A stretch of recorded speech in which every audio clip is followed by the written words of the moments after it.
Hello everyone. आप सभी का एक बार फिर से स्वागत है आपके अपने YouTube channel exam info with Shivam पर। फ्रेंड्स, मिक्स प्रैक्टिस सेट में आज ही हमारी 16 क्लास है और हम लोग ऑलरेडी 15 क्लास कर चुके हैं। जो लोग प्रीवियस लेक्चर को अटेंड नहीं किए हैं वो लोग प्रीवियस लेक्चर को अटेंड कर लें और रिवीजन करते रहिए आप लोग अच्छे से। और इसमें इस प्रैक्टिस सीरीज़ में हम लोग टॉप 40 क्वेश्चंस को डिस्कस करते हैं और इसमें मोस्ट इम्पॉर्टेंट क्वेश्चन शामिल किए गए हैं, प्लस फिर प्रीवियस ईयर भी क्वेश्चन इसमें इंक्लूड किए गए हैं। तो इसमें सभी क्वेश्चन सेलेक्टेड और इम्पॉर्टेंट लिए गए हैं। आप लोग अच्छे से वीडियो को वॉच करिएगा केयरफुली। एक एक क्वेश्चन आप लोग के लिए बहुत ही इंपॉर्टेंट है। और ये हमारी जो क्लास है ये fully junior food analyst exam को डेडिकेटेड है। तो आइए स्टार्ट करते हैं फ्रेंड्स। इसमें आपके सभी टॉपिक को मैं कवर करते चल रहा हूँ और मैं आपको ऐसे ही 20-25 को मिक्स प्रैक्टिस सेट करा दूंगा। और आप लोग को जो अभी सीरीज चल रही 100 MCQ की वो आपको मिलती रहेगी, तो आप लोग उससे भी जुड़िए रहिए। आप लोग को बहुत ही लाभ होगा। और कुछ लोग की क्वेरीज है कि सर वो पीडीएफ जो भी नहीं आपको डली है अभी टेलीग्राम चैनल पे, वो कल मॉर्निंग में आप लोग को सारी प्रोवाइड हो जाएगी। दोपहर तक कल दोपहर तक सारी प्रोवाइड हो जाएंगी। एक्चुअली थोड़ा सा मेरी तबीयत ख़राब थी, इसी वजह से मैं थोड़ा वर्क नहीं कर पा रहा था ज़्यादा और टाइम भी कम मिल रहा था। बाकी आप लोग का कल दोपहर तक सारी पीडीएफ आपको डल जाएंगी। तो आप लोग जो भी टेलीग्राम चैनल जो लोग नहीं ज्वाइन किए हैं वो टेलीग्राम चैनल ज्वाइन कर लें। और उसका जो लिंक है वो डिस्क्रिप्शन बॉक्स में रहता है। आप लोग वहाँ से जाके लिंक पे क्लिक करके आप लोग जुड़ सकते हैं हमारे टेलीग्राम चैनल से। और मैं अभी जितने भी वीडियो पड़े हैं मैं उस पे ऊपर कमेंट में पिन भी कर दे रहा हूँ, तो आप लोग वहाँ से भी इजीली जुड़ सकते हैं। तो आप लोग उससे जुड़ जाइए, आप लोग को अवश्य उससे भी फ़ायदा होगा। उसमें आपके क्विज वगैरह होते रहते हैं, तो वो भी आपको कहीं ना कहीं लाभ पहुँचाएंगे आपके एग्जाम में। तो फ्रेंड्स, आइए स्टार्ट करते हैं आज की क्लास को। और इसमें हम लोग 40 क्वेश्चन डिस्कस करेंगे और सभी क्वेश्चन इसमें बाइलिंगुअल लिए गए हैं। तो आप लोग जिसमें कंफर्टेबल हो आप लोग उसमें पढ़ सकते हैं, मैं हिंदी में पढ़ूंगा। तो आइए स्टार्ट करते हैं आज के पहले क्वेश्चन को। क्वेश्चन नंबर 1 है हमारा, प्रेशर कुकर में खाना पकाने से ऑप्शन फर्स्ट है आपका पोषक तत्व नष्ट नहीं होते हैं। ऑप्शन नंबर बी है खाना जल्दी बनता है। ऑप्शन सी है आपका श्रम कम लगता है। एंड ऑप्शन नंबर डी है उपयुक्त में से सभी। तो इसका जो राइट आंसर होगा वो हो जाएगा ऑप्शन नंबर डी, आपका राइट हो जाएगा, उपयुक्त सभी। प्रेशर कुकर में जो खाना बनता है वो स्टीम के प्रेशर से पक जाता है और जो भी उसके अंदर भोज्य पदार्थ हमारे होते हैं उनमें उनका पोषक तत्व जो होता है वो नष्ट नहीं होता, उसका स्वाद भी नहीं चेंज होता है और खाना इजीली भी बन जाता है, कम एफर्ट भी लगता है। तो इसमें ये सारे क्वेश्चंस आपके सारे ऑप्शंस राइट हो जाएंगे, इसलिए हमारा ऑप्शन डी इसमें राइट हो जाएगा। अगले क्वेश्चन की तरफ चलते हैं हम लोग। क्वेश्चन नंबर 2 है, माँ के दूध में प्रोटीन का कौन सा रूप पाया जाता है। ऑप्शन फर्स्ट है लैक्टोएब्ल्यूमिन। ऑप्शन नंबर बी है लैक्टोग्लूबिमिन। ऑप्शन नंबर सी है केसीन। ऑप्शन डी है इनमें से कोई नहीं, सॉरी इनमें से सभी। तो इसमें जो आपका राइट आंसर हो जाएगा ऑप्शन डी हो जाएगा। ऑप्शन डी इसमें राइट होगा, इनमें से सभी। माँ का जो दूध होता है उसमें लैक्टोएब्ल्यूमिन भी पाया जाता है और ग्लोबुलिन भी पाया जाता है, कैसीन भी पाया जाता है। तो इसमें हमारा इसलिए ऑप्शन डी इसमें राइट हो जाएगा। और इन तत्वों के अलावा उसमें विटामिन भी कुछ पाए जाते हैं, जैसे लाइक विटामिन बी हो गया और विटामिन बी 2 पाया जाता है। विटामिन 12 भी पाया जाता है, विटामिन बी 6 भी पाया जाता है, प्लस आयोडीन भी पाया जाता है। आयोडीन। तो माँ का जो दूध होता है उसमें कई सारे पोषक तत्व जो होते हैं वो मौजूद होते हैं। एक कुछ है एब्सेंट होता है उसमें। आगे भी अभी क्वेश्चन है, आप लोग को मिलेगा आगे क्वेश्चन, तो उसमें मैं आपको एक्सप्लेन कर दूंगा। तो बाकी माँ का दूध बहुत ही पौष्टिक होता है, तो इसमें सारे तत्व मौजूद होते हैं मोस्टली। अगले क्वेश्चन तरफ चलते हैं। क्वेश्चन नंबर 3 है हमारा, सीधे भाप से पकाने की एक विधि है जो, ऑप्शन फर्स्ट है आपका सूखी गर्मी लगाई जाती है।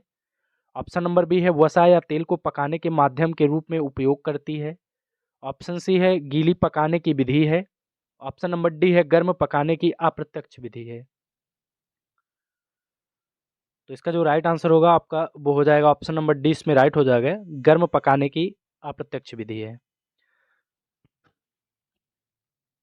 और ये इस मेथड में जो है इसमें भोजन को वाष्प में प्रत्यक्ष या अप्रत्यक्ष रूप में लाया जाता है और उससे हमारा भोजन पक जाता है, डायरेक्ट या फिर इनडायरेक्ट विधि से। अगले क्वेश्चन को देखते हैं। क्वेश्चन नंबर 4 है, अल्फा कैरोटीन एक प्रोटीन है जो उपस्थित होता है। ऑप्शन फर्स्ट है आपका चर्म स्किन में, ऑप्शन नंबर बी है ऊन में, ऑप्शन सी है ब्लड में यानी कि रक्त में, ऑप्शन डी है एग में, अंडा में। तो इसका जो राइट आंसर होगा ये ऑप्शन बी इसमें आपका राइट हो जाएगा, ऊन में होता है। और ये जो है अल्फा कैरोटीन जो होता है ये जानवरों के बालों में पाया जाता है, और खासकर वो जानवर होते हैं जिनके बाल से ऊन को बनाया जाता है, ठीक है।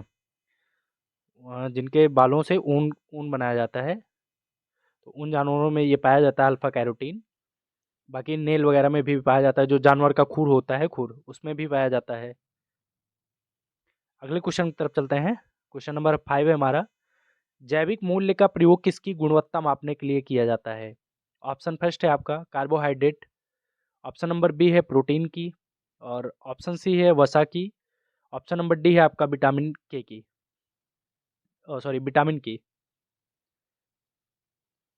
तो इसका जो राइट आंसर हो जाएगा वो आपका प्रोटीन की गुणवत्ता मापने के लिए होता है जैविक मूल्य का प्रयोग जो होता है। तो ऑप्शन बी हमारा राइट हो जाएगा। जो भोजन से अवशोषित प्रोटीन होते हैं लाइक अम्लीय अम्ल जो होते हैं, अम्लीय एसिड, ठीक है, अम्लीय अम्ल, इनकी क्वालिटी को ये चेक करने के लिए होता है जैविक मूल्य, इनकी क्वालिटी चेक करने के लिए। अगले क्वेश्चन तरफ बढ़ते हैं। क्वेश्चन नंबर 6 है हमारा, निम्नलिखित में से कौन जल को जीवाणु मुक्त करने हेतु प्रयुक्त होता है? ऑप्शन फर्स्ट है आपका ओजोन, ऑप्शन नंबर बी है क्लोरीन डाइऑक्साइड, ऑप्शन सी है chloramine, and option number D है उपर्युक्त सभी। तो इसका राइट आंसर हो जाएगा, इसमें ओजोन भी प्रयुक्त होता है जो जल को जीवाणु मुक्त करने के लिए, और क्लोरीन डाइऑक्साइड भी होता है और क्लोरीमैन भी होती है। तो इसमें हमारा राइट आंसर ऑप्शन डी हो जाएगा, उपर्युक्त सभी। आइए नेक्स्ट क्वेश्चन देखते हैं। एफपीओ मानक चिन्ह है किसकी गुणवत्ता के लिए ये प्रयोग होता है? ऑप्शन फर्स्ट है आपका चीनी के लिए, ऑप्शन नंबर बी है चावल के लिए, ऑप्शन सी है जैम के लिए, ऑप्शन डी है आम के लिए। तो इसमें जो एफपीओ होता है, पहले इसमें हम लोग जान जाते हैं कि एफपीओ होता क्या है। एफपीओ जो होता है उसका फुल फॉर्म होता है एफपीओ। एफपीओ का होता है फ्रूट प्रोडक्ट ऑर्डर, ठीक है, फूड प्रोडक्ट्स ऑर्डर, इसका ये फुल फॉर्म होता है। और ये मानक चिन्ह को प्रोवाइड करता है। तो ये जो होता है जो प्रसंस्कृत खाद्य पदार्थ होते हैं लाइक जेली हो गया, आपका जैम हो गया, तो इन सभी की क्वालिटी चेक करने के लिए एफपीओ का जो मानक होता है उसको ये वेरीफाई करता है कि ये सर्टिफिकेट देता है कि हाँ ये प्रूव्ड है, ये सही चीज़ है। तो जो प्रसंस्कृत होते हैं उन्हीं के लिए, जैसे इसमें जो ऑप्शन में दिया गया है उसमें जैम दिया गया है, तो जैम और जेली इस टाइप के जो भी वो होते हैं खाद्य पदार्थ, उनमें होता है ये, उनको प्रमाणित करने के लिए। तो इसका राइट आंसर ऑप्शन सी आपका राइट हो जाएगा क्वेश्चन नंबर 7 का। अगले क्वेश्चन तरफ चलते हैं। क्वेश्चन नंबर 8 है, हमारे शरीर का अधिकतम भार बना है किस चीज़ से? जो हमारी बॉडी है उसमें सबसे ज़्यादा उसका वेटेज क्या है, वेट उसमें? ऑप्शन फर्स्ट है आपका अस्थियों का यानी कि बोन्स का, ऑप्शन नंबर बी है फिजिकल ऑर्गन्स का यानी कि शारीरिक अंगों का, ऑप्शन सी है त्वचा और मांसपेशी व अंगों का, ऑप्शन डी है जल का। तो इसका जो राइट आंसर होगा वो हो जाएगा ऑप्शन डी, इसमें राइट होगा जल का, क्योंकि हमारी बॉडी में जो है लगभग 65 से लगभग 70% जो होता है उसमें जल पाया जाता है, ठीक है, 65 से 70% अप्रॉक्स। अगले क्वेश्चन तरफ बढ़ते हैं। क्वेश्चन नंबर 9 है, निम्नलिखित में से किस कोशिकीय कोशिकांग समूह में डीएनए होता है? ऑप्शन फर्स्ट है सूत्रकणिका केंद्रक हरित लवक, एंड ऑप्शन नंबर सी है हरित लवक को क्लोरोप्लास्ट बोला जाता है, इंग्लिश में फिलहाल लिखा है, आप लोग देख भी सकते हैं। और ऑप्शन नंबर बी है आपका सूत्रकणिका गोल्जी का है केंद्रक, ऑप्शन सी है सूत्रकणिका जीवद्रव्य कला और केंद्रक, एंड ऑप्शन नंबर डी है हरित लवक केंद्रक और राइबोसोम। कुछ क्वेश्चन्स होते हैं उनकी हिंदी जो है वो नहीं समझ में आती, तो इंग्लिश में चूंकि हम लोग हिंदी इंग्लिश दोनों यूज करते हैं, तो इंग्लिश में हमको ज़्यादा बेटर लगता है, तो आप लोग उसी अकॉर्डिंग एडजस्ट कर लिया करें, हिंदी में भी देख लिया करें और इंग्लिश में भी। कभी कभी हिंदी में मिस्टेक भी होता है तो इंग्लिश वाला माना जाता है, तो आप लोग इंग्लिश पे एक बार फोकस देख लीजिएगा। तो इसका जो राइट आंसर होगा वो हमारा हो जाएगा ऑप्शन नंबर इसमें फर्स्ट राइट हो जाएगा, सूत्रकणिका केंद्रक और हलितवक, माइटोकॉन्ड्रिया न्यूक्लियस एंड क्लोरोप्लास्ट। जो डीएनए होता है ये डीएनए एक कोशिकीय कोशिकांग समूह में पाया जाता है और कोशिकीय कोशिकांग समूह में आते हैं हमारे सूत्रकणिका, केंद्रक और हरित लौक जो होते हैं, ये इसमें प्रेजेंट होते हैं। और इसके डीएनए का जो द्विकुंडली मॉडल प्रस्तुत किया था वो इसको किया था वाटसन एवं क्रिक ने। वाटसन एवं क्रिक द्विकुंडलित मॉडल जो था उसको इन्होंने प्रस्तुत किया था। और डीएनए का जो कार्य होता है हमारा वो हमारे जो आनुवांशिक लक्षण होते हैं उसको एक पीढ़ी से दूसरे पीढ़ी में ट्रांसफर करने के लिए ये जाना जाता है, इसका वही कार्य होता है। अगले क्वेश्चन की तरफ चलते हैं। क्वेश्चन नंबर 10 है। आपको अभिकथन दिया गया है और कारण दिया गया है। अभिकथन ए है आपका, खाद्य पदार्थों को आद्य ताप पाक क्रिया जैसे उबालने से उसका ग्लाइसेमिक प्रभाव बढ़ जाता है। ये आपको कथन दिया गया है और उसका कारण दिया गया है। आर्द्र ताप से खाद्य पदार्थों के कण छोटे हो जाते हैं। तो आपको बताना है इसमें कौन सा राइट है। आपको कूट में आंसर देना है। ऑप्शन फर्स्ट है आपका बोथ, यानी कि A and B are correct, मतलब ए और बी दोनों सही है। ऑप्शन नंबर बी है आपका ए और आर दोनों गलत हैं। ऑप्शन सी है ए सही है और आर गलत है। और ऑप्शन डी है ए गलत है और आर सही है। तो इसमें जो आपका राइट आंसर हो जाएगा वो आपका जो ये कथन दिया गया है ये भी सही है। खाद्य पदार्थों को आद्य ताप पर पाक क्रिया जैसे उबालने से उसका ग्लाइसेमिक जो प्रभाव होता है वो डिक्रीज हो जाता है, वो घट जाता है, सॉरी इंक्रीज हो जाता है। और इसका जो रीजन दिया गया है कि आद्य ताप से खाद्य पदार्थों के कण छोटे हो जाते हैं, तो बिल्कुल ये भी सही है। तो हमारा जो राइट आंसर होगा ऑप्शन नंबर फर्स्ट इसमें राइट हो जाएगा, बोथ, यानी कि A and R are correct. अगले क्वेश्चन तरफ बढ़ते हैं। क्वेश्चन नंबर 11 है, वसा या पानी के बिना खाना पकाने की विधि क्या कहलाती है। ऑप्शन फर्स्ट है भूनना, ऑप्शन नंबर बी है उबालना, ऑप्शन सी है स्टोइंग एंड ऑप्शन नंबर डी है सिमरिंग। तो इजी क्वेश्चन है, इसका जो राइट आंसर होगा वो हो जाएगा ऑप्शन फर्स्ट आपका राइट हो जाएगा, रोस्टिंग यानी कि भूनना। अगले क्वेश्चन की तरफ चलते हैं। क्वेश्चन नंबर 12 है, प्राय दही में डॉट डॉट की मिलावट की जाती है। ऑप्शन फर्स्ट आपका रेत, ऑप्शन नंबर बी है मांड, ऑप्शन सी है पानी, ऑप्शन डी है ब्लीचिंग पेपर। तो इसका जो राइट आंसर होगा वो ऑप्शन नंबर सी हो जाएगा, पानी। ये भी इजी क्वेश्चन है, इसमें आप लोग वैसे भी जानते होंगे रेत और मांड ये सब ब्लीचिंग पाउडर ये सब मिलाया नहीं जाता, पानी ही डाला जाता है। तो आपका ऑप्शन नंबर सी इसमें राइट हो जाएगा। अगले क्वेश्चन तो बढ़ते हैं। क्वेश्चन नंबर 13 है, जीव कोशिकाओं में आनुवांशिक लक्षणों को नियंत्रण में निम्नलिखित में से कौन सा उत्तरदायी है। ऑप्शन फर्स्ट है एंजाइम, ऑप्शन नंबर बी है हार्मोन्स, ऑप्शन सी है आपका आरएनए, ऑप्शन नंबर डी है डीएनए। तो इसका जो राइट आंसर होगा ऑप्शन नंबर डी इसमें राइट हो जाएगा, डीएनए आपका राइट आंसर हो जाएगा। डीएनए जो होता है ये सभी आनुवांशिक जो क्रियाएं होती हैं उनको रेगुलेट करता है और उन पे कंट्रोल भी करता है, ठीक है, रेगुलेट भी करता है और कंट्रोल भी करता है। और डीएनए का जो फुल फॉर्म होता है डीऑक्सीराइबो न्यूक्लिक एसिड होता है, आप लोग जानते ही होंगे इसका। और इसकी जो एक चीज़ और याद रखिएगा, इसकी जो खोज की थी डीएनए की वो 1869 में जो है फ्रेडरिक मिशर ने की थी। फ्रेडरिक मिशर, सॉरी मिशर, इसकी जो खोज की थी 1869 में फ्रेडरिक मिशर ने की थी। और द्विकुंडली मॉडल जो प्रस्तुत किया था वाटसन एवं क्रिक ने प्रस्तुत किया था।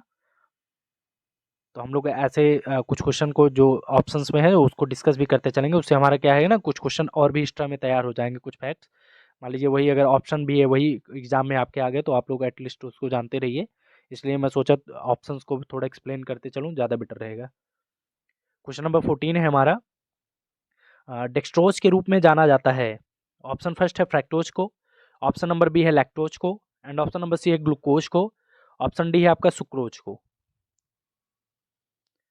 तो इसका जो राइट आंसर होगा आपका वो ग्लूकोज हो जाएगा, ऑप्शन सी। ये डेक्सट्रोज जो होता है ये ग्लूकोज का प्रमुख स्रोत होता है। जब बॉडी में हमारी एनर्जी की कमी हो जाती है ना तो इसको डेक्सट्रोज को दिया जाता है, ठीक। और डेक्सट्रोज का इसका जो उपयोग होता है वो मेडिकल लाइन में ज़्यादा होता है। ये उसका स्रोत होता है, डेक्सट्रोज ग्लूकोज का स्रोत होता है। अगले क्वेश्चन तरफ बढ़ते हैं। क्वेश्चन नंबर 15 है, खाद्य पदार्थों में बासीपन का मुख्य कारण क्या है। बासीपन मतलब उसके सड़न का कारण क्या है। ऑप्शन फर्स्ट है बैक्टीरिया, ऑप्शन नंबर बी है आपका प्रोटीन, ऑप्शन नंबर सी है एंटीऑक्सीडेंट और ऑप्शन नंबर डी है उपयुक्त सभी। तो इसका जो राइट आंसर आपका होगा वो हो जाएगा ऑप्शन नंबर डी, ये सभी होते हैं। बैक्टीरिया भी होता है, प्रोटीन भी होती है, एंटीऑक्सीडेंट भी होता है। इसमें होता क्या है, जैसे ऑक्सीजन जो है ये प्रोटीन के साथ रिएक्ट करके एक केमिकल रिएक्शन कर देती है, जिसकी वजह से वो उसमें सड़न, खाद्य पदार्थ में सड़न पैदा होने लगता है। ठीक है, जो आपका प्रोटीन होता है, प्रोटीन वो ऑक्सीजन के साथ में रिएक्ट करके, ये रिएक्ट करके केमिकल रिएक्शन करती है, उसके बाद उसमें सड़न स्टार्ट हो जाती है। अगले क्वेश्चन तरफ बढ़ते हैं। क्वेश्चन नंबर 16 है, प्लाज्मिड है, आपको बताना है प्लाज्मिड क्या है। ऑप्शन फर्स्ट है विषाणु है, ऑप्शन बी है कवक गुणसूत्र, ऑप्शन सी है शैवाल गुणसूत्र, ऑप्शन डी है आपका जीवाणु में अतिरिक्त क्रोमोसोल अनुवांशिक पदार्थ है। तो इसका जो राइट आंसर होगा ऑप्शन डी इसमें राइट हो जाएगा हमारा। ये जीवाणुओं में अतिरिक्त क्रोमोसोमल अनुवांशिक पदार्थ होता है ये, और ये जो है जीवाणु की कोशिकाओं में पाया जाता है। ठीक है, जीवाणुओं की सेल में, जीवाणुओं की कोशिकाओं में पाया जाता है। आइए अगला क्वेश्चन देखते हैं। क्वेश्चन नंबर 17 है हमारा। क्वेश्चन नंबर 17 है हमारा, शुगर सॉल्यूशन को सिरका में बदलने वाला जीवाणु कौन सा है।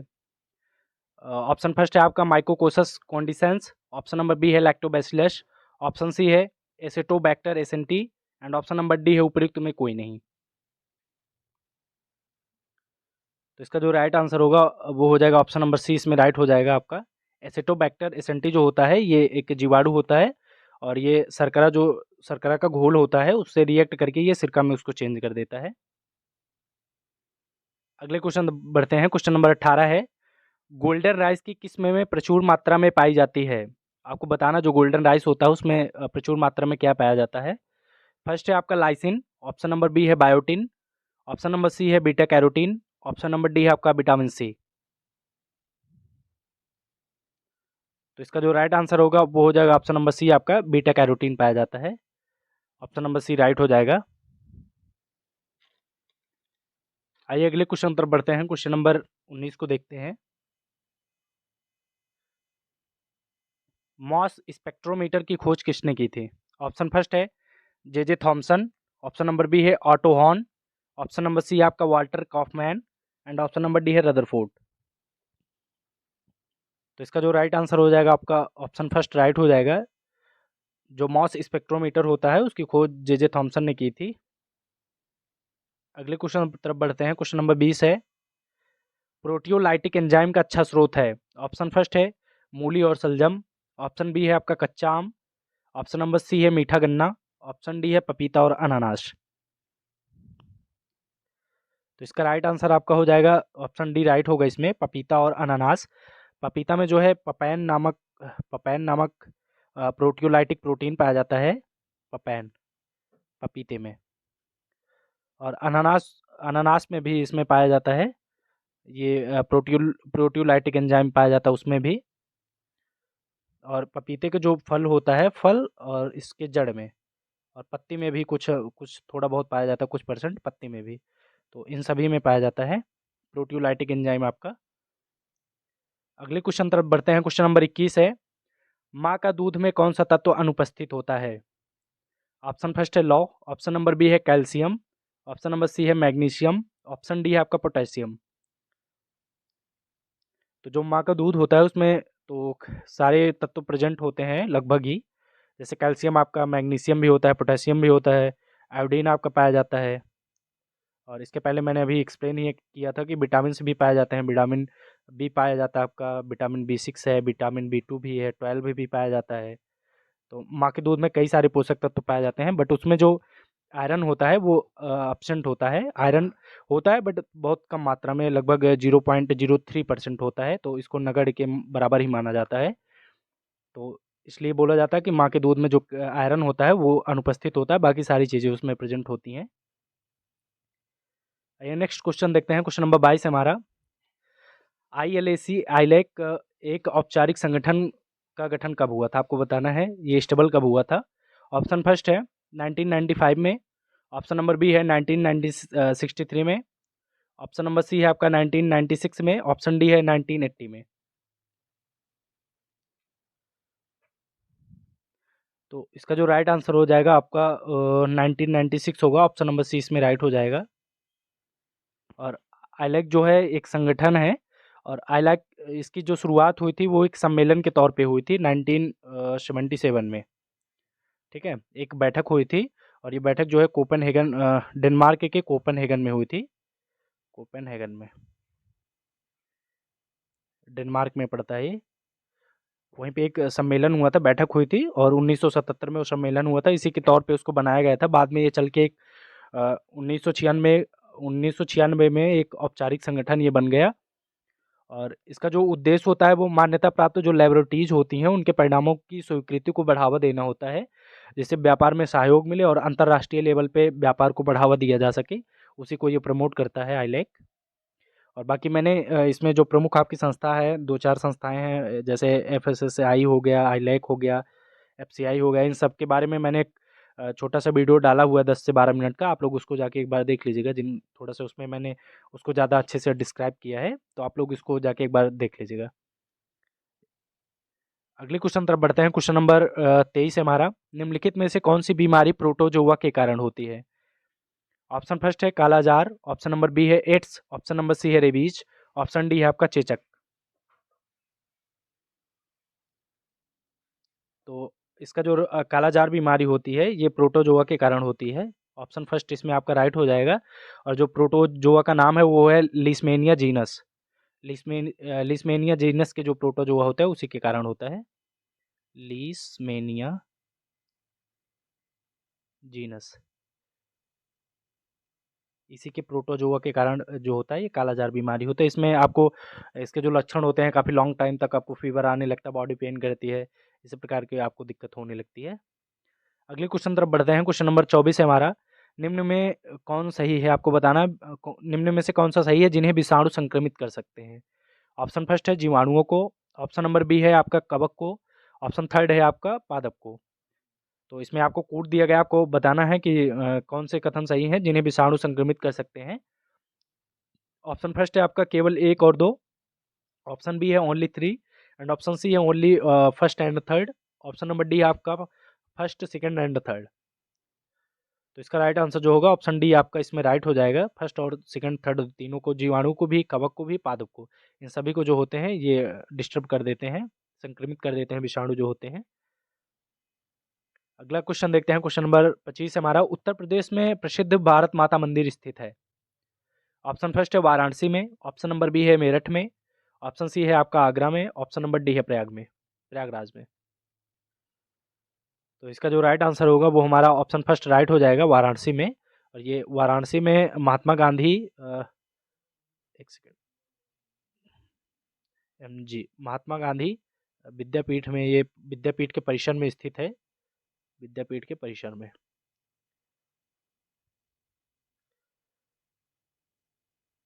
और इसकी जो स्थापना हुई थी वो 1936 में हुई थी, आई थिंक, हाँ 1936 में जी। इसका निर्माण 1936 में हुआ था और बहुत ही अच्छा मंदिर है। आप लोग जाके वहाँ कभी अगर जाइएगा वाराणसी तो आप लोग ज़रूर घूमिएगा। मैं तो गया हूँ, बहुत बहुत अच्छा मंदिर है, बहुत भव्य मंदिर है। अगले क्वेश्चन तरफ बढ़ते हैं। क्वेश्चन नंबर 26 हमारा, उत्तर प्रदेश के किस जिले में यूरेनियम पाया जाता है?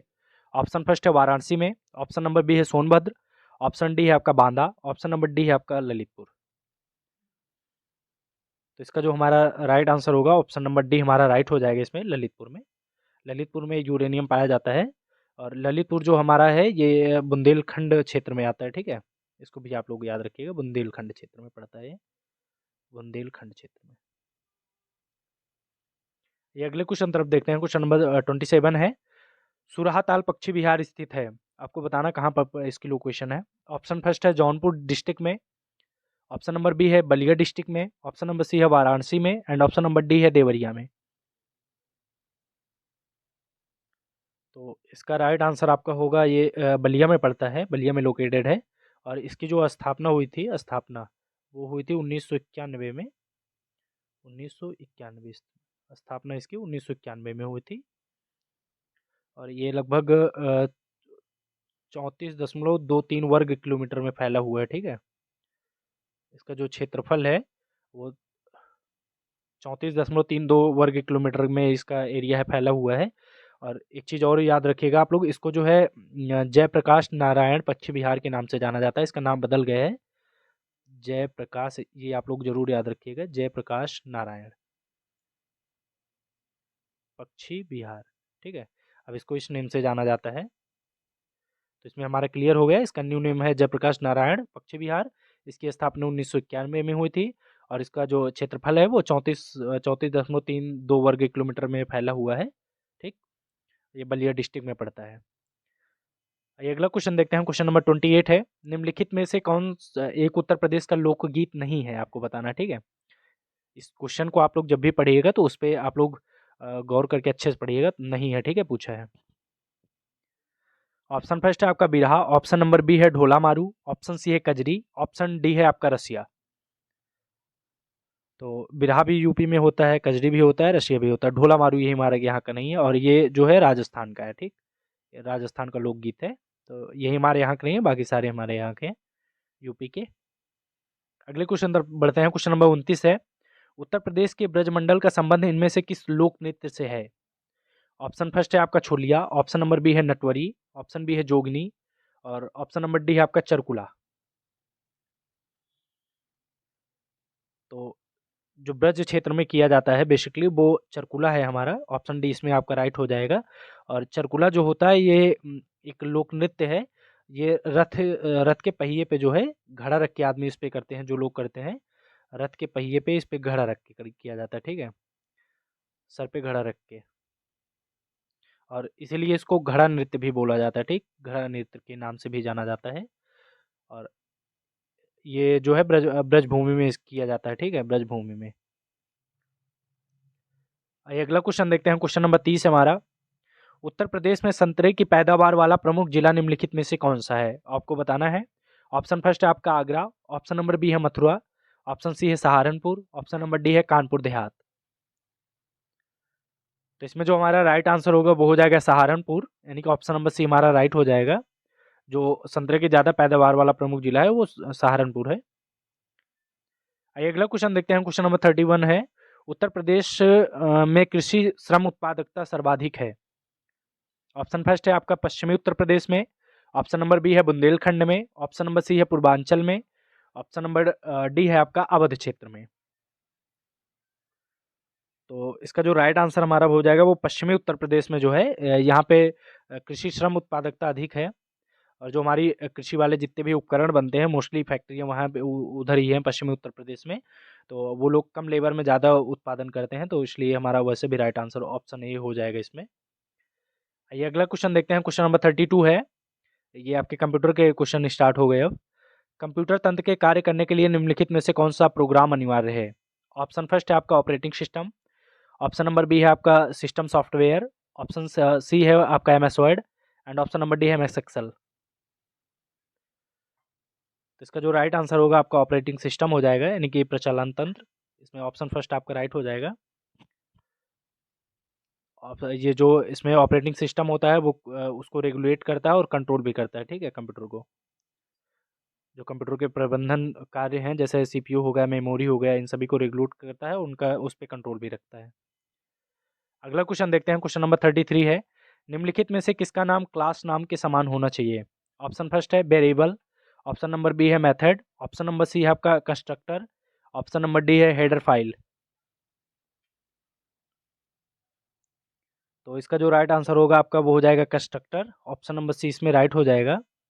और एक ये विशेष मेथड होता है जिसका यूज जो होता है ये ऑब्जेक्ट को जो उसका प्रारंभिक मान होता है उसको सेट करने के लिए किया जाता है। ठीक है, एक विशेष मेथड होता है और इसका कार्य जो होता है प्रारंभिक जो डिजिट होते हैं, मान होते हैं, उनको सेट करने के लिए किया जाता है।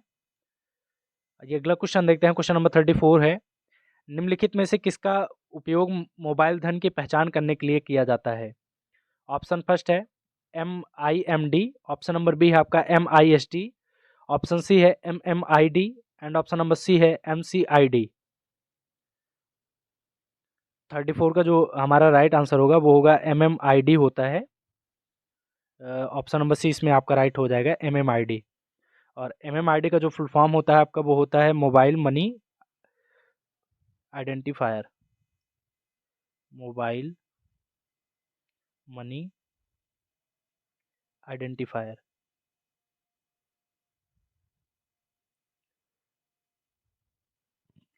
और इसमें ये बैंक में होता है। बैंक में जैसे जो बैंक होता है वो आपको एक 7 डिजिट का कोड दे देता है, ठीक है? 7 डिजिट का कोड दे देता है। ये 7 डिजिट का होता है, ये भी आप लोग याद रखिएगा। जो एमएमआईडी कोड होता है वो 7 डिजिट का होता है। और इस कोड से उसमें क्या होता है ना, बेसिकली जो आपका आईएफएससी कोड होता है उसका बिना उपयोग किए ही आपके मोबाइल नंबर से कनेक्ट होके आपका पैसा ट्रांसफ़र करने में ये हेल्प करता है। तो वही कोड होता है। अगला क्वेश्चन देखते हैं हम, क्वेश्चन नंबर 35 है। माउस का क्लिक लॉक गुण है, इनमें से कोई नहीं। ऑप्शन फर्स्ट है। ऑप्शन नंबर बी है आपका आइटमों को क्लिक करने से रोकने की अनुमति देता है। ऑप्शन नंबर सी है आइटमों के लिए पासवर्ड सेट सेट करने की अनुमति देता है। और ऑप्शन नंबर डी है आपका माउस बटन को दबाए बिना खींचने की अनुमति देता है। तो जो माउस का क्लिक लॉक होता है वो आपका होता है कि माउस को बटन दबाए बिना उसको खींचने का अलाउ करता है। तो ऑप्शन डी इसमें राइट हो जाएगा। अगला क्वेश्चन देखते हैं, क्वेश्चन नंबर 36 है। निम्न में से कौन सा नेटवर्क संचार के लिए सबसे तेज माध्यम है? ऑप्शन फर्स्ट है आपका coaxial cable. Option number B है आपका fibre optical cable. Option C है twisted pair cable. Option D है रेडियो केबल। तो इसका राइट आंसर आपका फर्स्ट ऑप्शन नंबर बी हो जाएगा, फाइबर ऑप्टिकल केबल। और इसका जो फुल फॉर्म ये इसको बोलते हैं ओएफसी, ठीक है?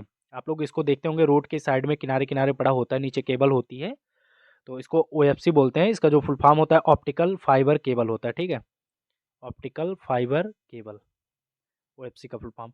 और ये जो होता है ये जो हमारे डाटा को उसको संचार करने के लिए किया जाता है, एक नई आधुनिक तकनीकी है। और ये पहले जो और माध्यम थे उनसे बेटर है ये। इसमें अंदर एक कांच की एक वो होती है, कांच का फाइबर फाइबर का होता है, फाइबर का वायर होता है, उसी के द्वारा इसमें डाटा को संचार उसको सेंड किया जाता है। बहुत तेज़ी से इसमें हो जाता है, आसानी से भी होता है।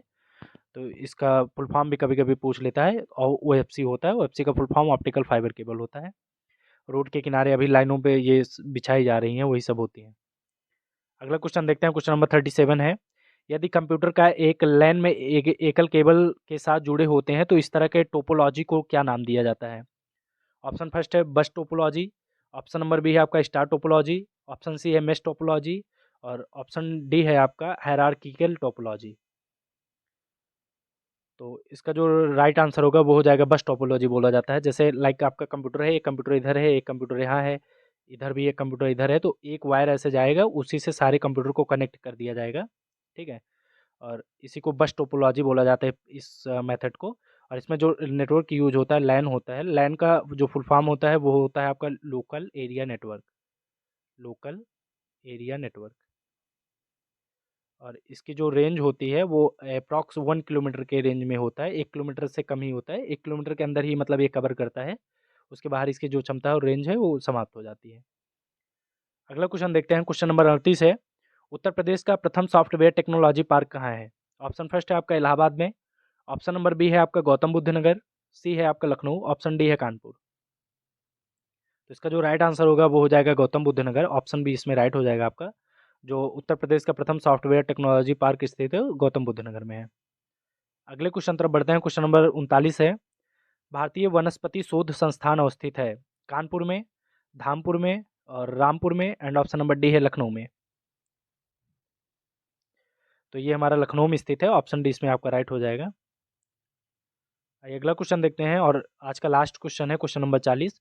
उत्तर प्रदेश का गुरु पूर्णिमा पर्व समर्पित है किस ऋषि को समर्पित है, आपको बताना है। ऑप्शन फर्स्ट है व्यास ऋषि को।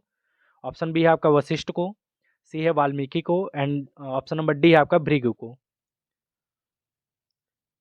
तो ये जो गुरु पूर्णिमा मनाई जाती है इसको दो धर्म के लोग मनाते हैं, हिंदू वाले भी मनाते हैं प्लस बौद्ध वाले भी मनाते हैं, ठीक है? हिंदू प्लस बौद्ध धर्म दोनों लोग मनाते हैं। और हिंदू धर्म वाले इसलिए मनाते हैं कि व्यास जी के सम्मान में ये मनाया जाता है आपका। तो ये हिंदू वाले मनाते हैं। और ये जो है आषाढ़ हिंदू माह के जैसे कैलेंडर से अगर देखा जाए तो आषाढ़ माह में मनाया जाता है, आषाढ़ माह में। और वैसे ये लगभग जून आपका जून प्लस अगस्त के मिड में पड़ता है, जून और अगस्त के मिड में। और जो इसको बौद्ध वाले मनाते हैं उसका रीज़न ये है कि इसी दिन जो है गौतम बुद्ध जी ने जो अपना पहला उपदेश दिया था सारनाथ में, इन्होंने जो पहला उपदेश दिया था सारनाथ में इसी दिन दिए थे वो, ठीक है? गुरु पूर्णिमा का दिन था और इसी दिन उन्होंने दिए थे, इसलिए बौद्ध धर्म वाले भी इसको मनाते हैं। तो ये जो गुरु पूर्णिमा है, ये दोनों धर्म के लोग के लिए बहुत ही इम्पोर्टेंट डे है, तो इसको दोनों लोग मनाते हैं। तो फ्रेंड्स, आज का क्लास हमारा एंड होता है। आई होप कि आप लोग को वीडियो अच्छा लगा होगा। अगर हमारा कंटेंट आपको पसंद आता है तो प्लीज़ वीडियो को ज़्यादा से ज़्यादा लोगों के पास शेयर करिए। और जो लोग चैनल पे फर्स्ट टाइम विजिट कर रहे हैं, वो लोग चैनल को सब्सक्राइब कर लीजिए और बेल आइकन प्रेस कर लीजिएगा, जिससे आप लोग को सभी क्लासेस का नोटिफिकेशन ईजिली मिल जाए और आप लोग सारी क्लासेस का उपयोग कर सकें। आप सभी का वीडियो में लास्ट तक बने रहने के लिए धन्यवाद। Thank you. जय हिंद।